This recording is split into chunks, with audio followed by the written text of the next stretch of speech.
Follow them on Twitter at the SD Guardians. And of course, want to thank Kenneth Bishop, the owner, and also Winston Strachini, and also DJ Jones, two of the players. It's going to be exciting to go out there and check them out, so make sure you do that. Make some plans to do that. It's kind of family fun, which is good too. And remember, they have trials coming out this month, August 20th, at the Ray and Joan Kroc Center at 11 to 1. Right now, we want to turn our attention to the MMA, a sport that's been blasting off in the last couple of years. And for the most part, in my opinion, it's taking over boxing, because boxing is boring as hell. But we won't get into that another day. But we got a big fight coming up this week. MMA is Epic 35. Epic 35. And we'll give you all the information coming up a little bit. But right now, we're going to introduce you to some of the fighters who are going to be on the card. Now, I need you guys to introduce yourself, because we didn't get a chance to talk. We're going to take a picture of you during the break. Hi, I'm Juliana Miller, and we'll be having my second amateur fight this Friday. Juliana Miller, the Killer Miller, I'm told, right? Attempted Killer Miller. Yeah, that's what I was going to say. Hi, but I'm going to ease up a little bit. But Yeah, what's up, guys? Thank you for having us. My name is Christian Lionheart Leon, and I'm gonna be having my 7th fight here at Epic, so don't miss it. My name's Jazzy Jeff Creighton. I'm fighting for the California 170 state title.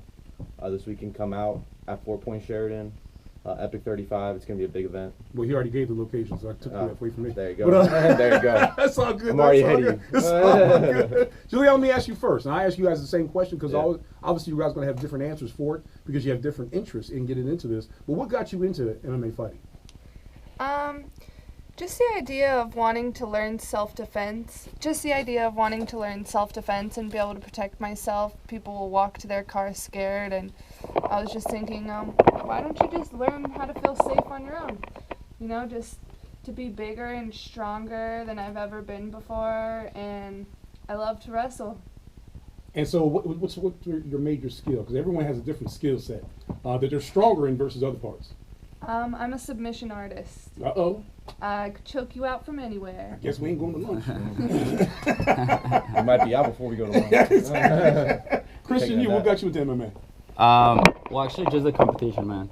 I love competition, and I like she said, self-defense.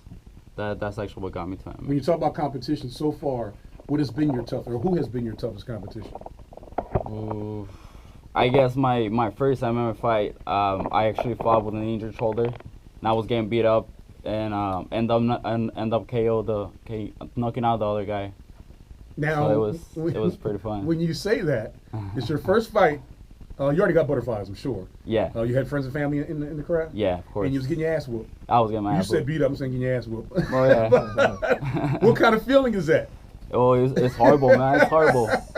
So, I mean, I had to do something, and I threw that kick, and it landed, and ended up knocking out the guy. So. Jeff, what got you involved in MMA? And obviously staying in it because you're going for a championship. Yeah, I'd have to say wrestling. I started wrestling at a young age.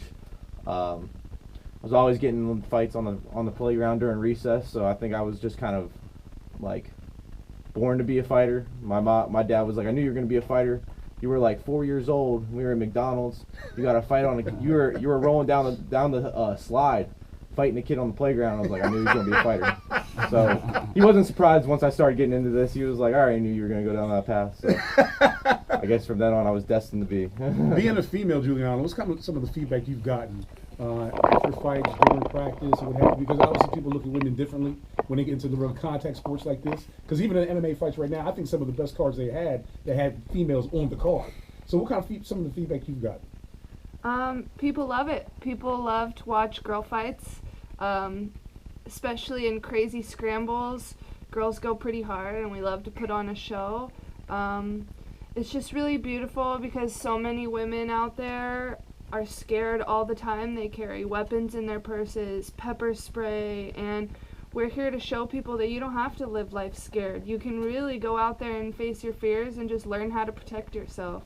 We're talking MMA, especially with the event coming up at the 4 Point Sheraton this week. Epic 35 it is. Some of the fighters on that card. You can always follow these guys on Twitter at Epic Fighting. And, of course, you can follow the show on Twitter and Instagram at CS Key Show. This card coming up, the 13th, is right? Or no, the 18th. 18th, yes. at the 4 Point Sheraton. The website is epicfighting.com. epicfighting.com. That's what I thought. I just want to make sure. But anyway, this card coming up on the 18th. What kind of card is it, Christian? Well, Epic always brings really exciting events, and Just amazing, guys. I was 18, 4 points out of 10.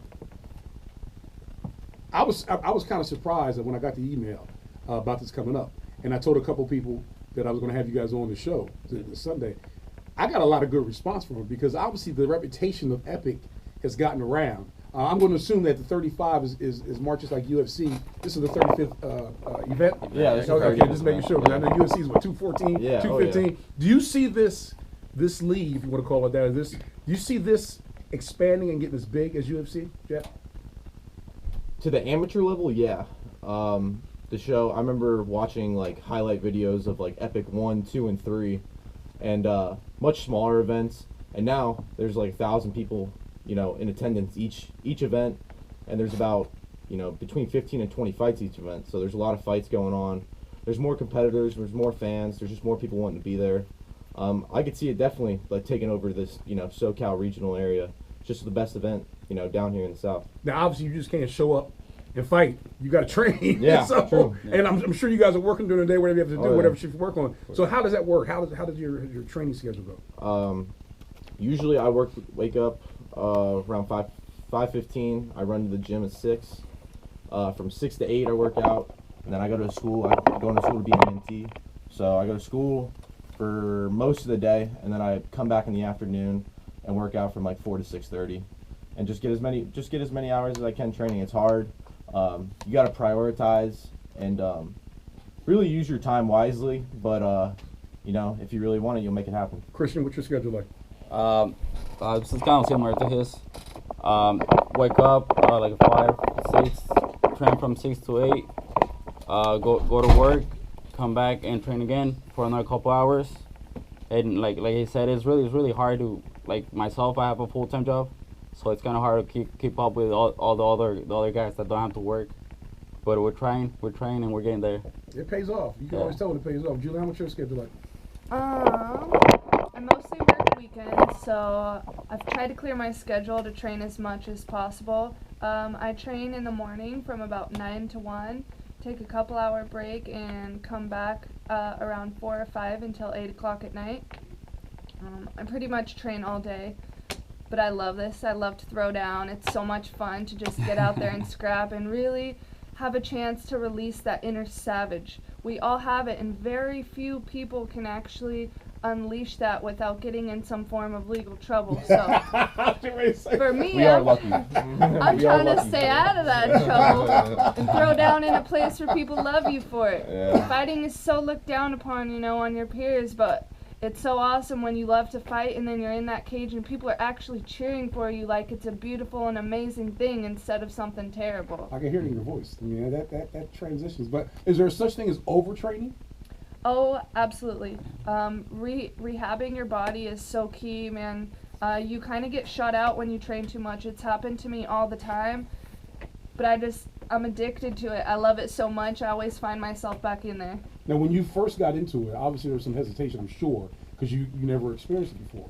But once you got into it, how quickly did you all of a sudden fall in love with it? It took me about a month because I started with wrestling, and it was hard for me to be so close to other people, or there's these sweaty people rolling around on the mat, and as a female you're kind of like, well, you want that guy to wrap his legs around me and put me in his guard. And then I realized how much fun it is to just throw someone on their head. You spoke, Jeff, about overtraining. Have you done that before? Or have you Oh gotten yeah. close to it or what? When I first started, I started back when I was like 17. So I was still in high school. So when after school, I'd just head right to the gym. And I'd be training 5-6 hours a day just to catch up. I felt like I had to catch up with the game. My striking lacked. I was a good wrestler, so I spent probably 2 years just working on my striking alone, and kind of put my wrestling and grappling to the side. And now, it's kind of reversed. My striking's there, my craft's there, but I kind of left my wrestling and jiu-jitsu back, in the back of my head. So I'm kind of, trying to average it out and even it out. But definitely overtraining's definitely.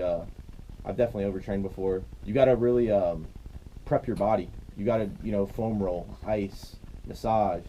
It's a lot of time, and as amateurs, we don't have we're not getting paid for this, so that all costs money. So it really just means that much more to us. You bring up a good point. When you get Yeah. into it, you have some strengths, you have some weaknesses. Christian, when you got into it, obviously you have some strengths and some weaknesses. Yeah. What do you feel you need to work on right now? Right now, probably just flowing more. You know, like I believe my strength is striking. So what I would need to work more, it's probably jiu-jitsu. And I've been grappling every day. I've been putting on my gi. So I've been training really hard for this fight. Now, when you say that, do you have a different coach each time for like each? Yeah, exactly. Okay. Yeah, there's the specific coach for every different martial art. So that costs too, right? Yeah. No. Well, we pay an amount of money for the gym for all the for the classes. gym. Okay. Yeah. Okay. Gotcha. So Juliana, what's your strength and weakness, and just what do you have to work on? Movement, just staying mobile all the time in martial arts. One of the worst things you could ever do is stay completely grounded. Your opponent can read you that way. So for me, I'm working on striking and head movement and just really making sure that I don't get caught in my stand alone. I love wrestling and jiu-jitsu. I won't ever put it on the back burner because I want my black belt as quick as possible. Oh, so you're But- going for black? Okay. All right. Yeah, but that's why I picked up my training, and so now I'm taking about 5 classes a week of striking. Now you mentioned, Jeff, this is amateur. Mm-hmm. Where do you want to take this? Oh, I'm gonna be a world champ.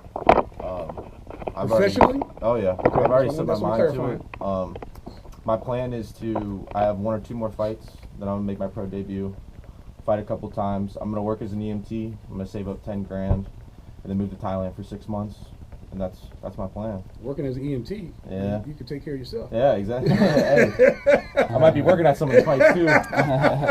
Christian, where do you see yourself going with this? Is this just something that you're doing right now, or something you want to see professionally? no, I definitely want to take it to the professional level, and we're pretty close to it, man. I believe 1 or maybe more amateur fights, and I'll be doing my pro debut too, and just keep working hard, man. What's it going to take to get you to get your pro debut? You said 2 more fights, and you want to get. I'm talking to Jeff right now. Yeah, right now I have 8 MMA fights and 2 Muay Thai fights. I want to fight another MMA fight, obviously this Friday, and then we'll kind of just go from there. I trust my coaches; they'll give me the green light when I'm ready to go. I just trust them. So Julian, I can't leave you out. Where do you see yourself going with this? I want to be an instructor one day, of course a world champ, most especially in jiu-jitsu. As far as MMA, I'm still getting into it, and I haven't really decided if I want to do that professionally, but I want to be the ADCC Absolute World Champion, which is one of the highest level competitions for no-gi grappling. Well, we want to get the information out once again. It's going to be this Friday, the 18th, at the 4 Point Sheraton off Arrow Drive. Doors open at what, 7? 7 o'clock? Yeah, 7. And of course, all the action gets underway right after that. Again, you can follow them on Twitter at Epic Fighting or go to the website epicfighting.com. It should be a really good event. Epic 35 coming up this Friday, the 18th, at the 4 Point Sheraton. Your prediction for your fight, Juliana? It's gonna end in the first minute. I'm gonna submit her. shit. I'm gonna choke her out. All my amateur fights, my goal is to end it in under a minute. My first one was 44 seconds, and this time I'm shooting for 30. I thought she was going to say, second round. In a minute. Under a minute. Under a minute. My bad. Christian, where do you see your fight taking place this Friday? Well, I believe I'm gonna knock him out. I believe I'm gonna knock him out. I'm gonna just my technique is better. That's my prediction. Jeff, yours? And And it's a stupid question because ain't none of y'all going to say I'm going to lose. I'm not. Losing's never in my mind, but I do think Of course. KO due to head kick is gonna happen. I've been working on my striking. I just feel confident. I feel like I found my flow and I'm just there. It's my time. Now, do you guys watch film on other fighters, especially the fighters you're going up against, so you can see what they're... Sometimes. Sometimes, Yeah, yeah. I don't really worry about that too much. Kind of let that to my coaching staff. They're telling me, he's a southpaw orthodox striker, wrestler, and then I just kind of worry about what I'm gonna do. So. Do you watch? Yeah. Sometimes I do, but most of the time I just worry about myself, getting better. Yeah. Getting better. And if you feel good with your body and your mind, you're gonna beat him. So Again, it's this Friday, the 18th, at the 4 Point Sheraton off Arrow Drive. Epic 35. Come out and watch these three outstanding fighters, and of course, a really good card that's coming up too. If you have nothing to do on the Friday, which most of y'all don't, just going out to Epic 35 at the 4 Point Sheraton. Juliana, Christian, Jack, thank you very much. I appreciate it. Appreciate the Thanks time. for having us. Harvey, thank you, my man, too. I appreciate it. EpicFighting.com. Good show today. A lot of information. If you missed any of it, you can definitely get it on the podcast on Mighty1090.com or just go to my website, CS Keys Show. Appreciate you joining me. We'll see you next week. It's the CS Keys Show on San Diego Sports Leader, the Mighty 1090. Awesome. Good job, guys. You wanna take a Good picture job. of that? You caught me on that one. Under a minute. I'm like, oh shit. On the grass.